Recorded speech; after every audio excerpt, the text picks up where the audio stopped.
This is by far the best PC gaming experience I've had in my life.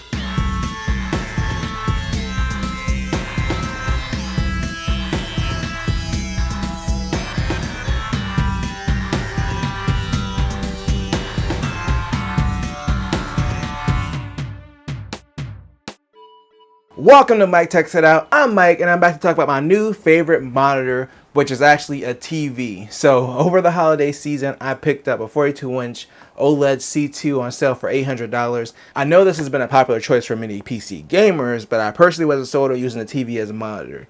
You have to deal with turning it off and on. Plus, you don't have things like DisplayPort, a built-in KVM switch, or USB-C with power delivery like you get in other monitors in this price range. But the reason I landed on this is because for the sale price, the other TVs in this price range didn't have the picture quality I was looking for, especially when it comes to HDR.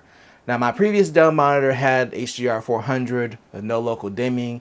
It was okay at best. I already have other OLED TVs in the house and an LCD with local dimming, so I know what good HDR looks like, and that won't it. So I began my journey probably around Black Friday, looking in the $600 to $800 price range. And sure, you can get a monitor with a lot of features, but the HDR for the price range felt like it was lacking.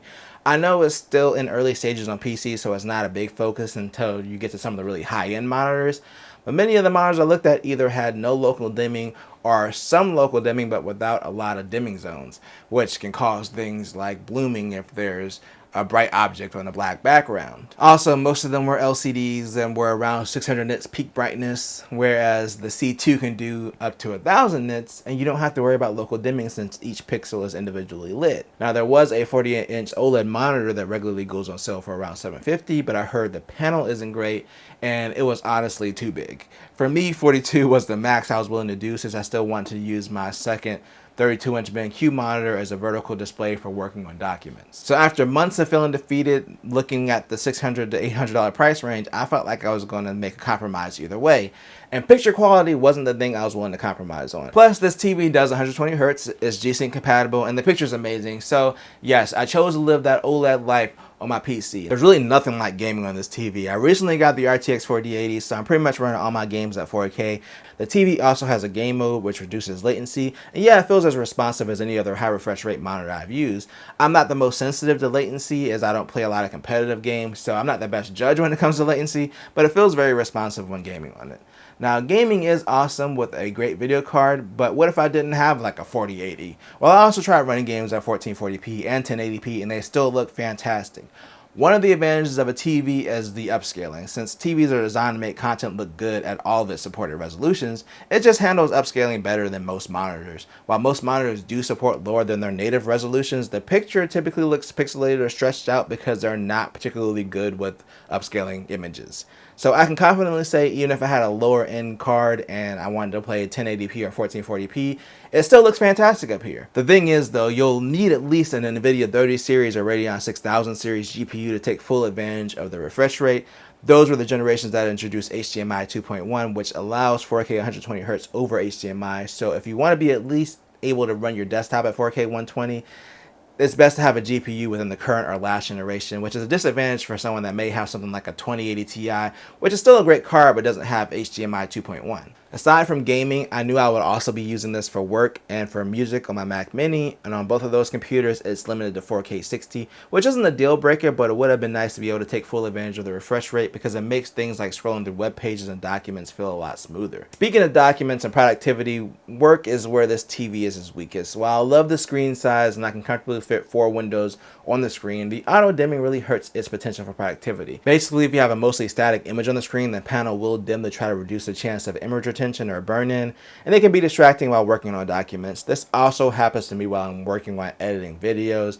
I reduce the panel brightness for SDR content to 50%, which does make the screen dimmer all the time, but it's still bright enough for me to see, and when it dims, it's not as jarring when the screen wakes back up. For gaming, I just flip on HDR in the window settings, and it goes back to its normal brightness for when it really matters to me the most. Interestingly enough, this bothered me more when I first started using this TV about 3 weeks ago, but as time has gone on, I've just gotten used to it and it's not as big of a deal anymore. But it's really going to depend on your sensitivity to light. There is a way to turn off the feature if you have a service remote. I've opted not to do that because I don't know what effect that would have on the warranty. I used to work for a consumer electronics company, and if it was discovered while your TV was being serviced that that menu had been accessed by a customer, it would void the warranty. I couldn't find any clear language on LG's warranty saying if that would void the warranty or not, so I've decided not to go down that route with mine. And now, one other thing I like to mention is audio. The built-in speakers are okay. They do support Dolby Atmos, but I still recommend external speakers for this if you care about audio. They'll be fine in a pinch, and if you don't care about the quality as much, they do get pretty loud, which is good. But they barely have any bass. The good thing about the audio, though, is that having a TV opens up more options that you may not have available with a normal PC, like ARC and optical. Some motherboards do have optical ports, but they're not super common. And ARC, or audio return channel, is a protocol that allows you to connect speakers or a surround sound system through HDMI, and it'll work basically with anything you connect to the TV. The reason I mention this is because it opens the door for sound systems that would typically be confined to the TV space. For my setup, I went with the Sonos Rig with two IKEA Symphonic speakers as rear surrounds, and it's definitely the best audio experience I've had on PC. But if you don't want to break the bank, there are plenty of good TV soundbars for cheap, and some even include rear surround speakers. If you want to use this setup for watching TV and movies, since there's a bunch of built-in apps, this would be a great option. Now, one of the annoyances I had to tackle was turning the TV back on if my computer goes to sleep. There are some options like the LG Companion app that you can get to manage that, but personally, I've set up my old Harmony Hub that I had laying around. I set up a voice control that wakes up my computer, turns on the TV to the correct input, and even enters my password for me because I'm lazy. Now, this is a temporary solution since Logitech has continued all of the Harmony products, and I'm sure support for it will end eventually, but I mean, come on, like, it types my password in for me. It's not a big deal just to press the power button on the remote, but I do miss not having to worry about it with a proper monitor. The last thing is the included stand. It's probably not going to work for most people because it's just too short legs. With a monitor, you would typically have a swivel, tilt, and height adjustment.